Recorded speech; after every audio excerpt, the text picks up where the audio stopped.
Hi అండి. ఈరోజు మనం తెలుగు పంతులమ్మ ఛానల్లో ఊర్మిళాదేవి నిద్ర గురించి తెలుసుకుందాము. ఈ పాఠము మనకి మొత్తము పాట రూపంలో ఉంటుంది. రండి. శ్రీరామ భూపాలుడు పట్టాభిషేక్తుడై కొలువుండగా భరత శత్రుఘ్నులపుడు వరుస సేవలు సేయగా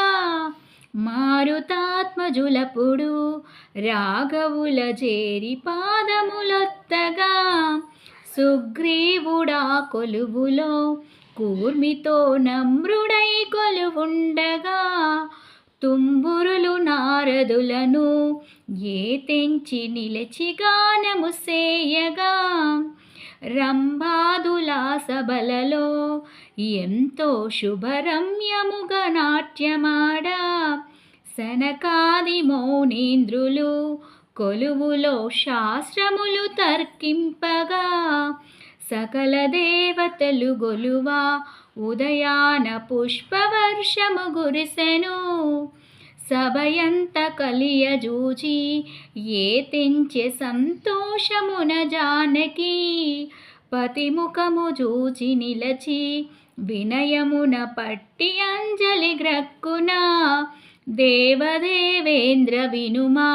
విన్నపము తెలిపెదను చిత్తగింపు ముందు మనమడవులకును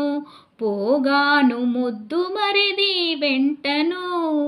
పయనమై రాగజూచి తన చెలియ పయనమాయను ఊర్మిళ వద్దు నీవుండు మనుచు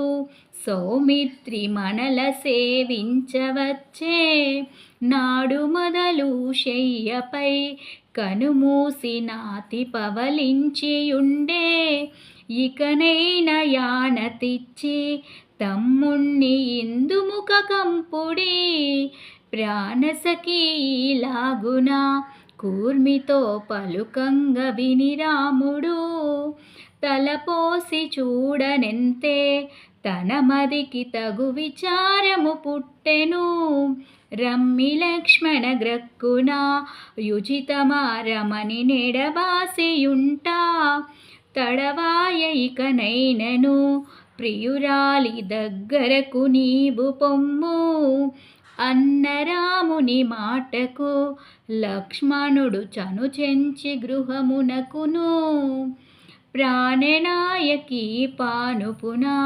కూర్చుండి భాషింప విరహమ్మున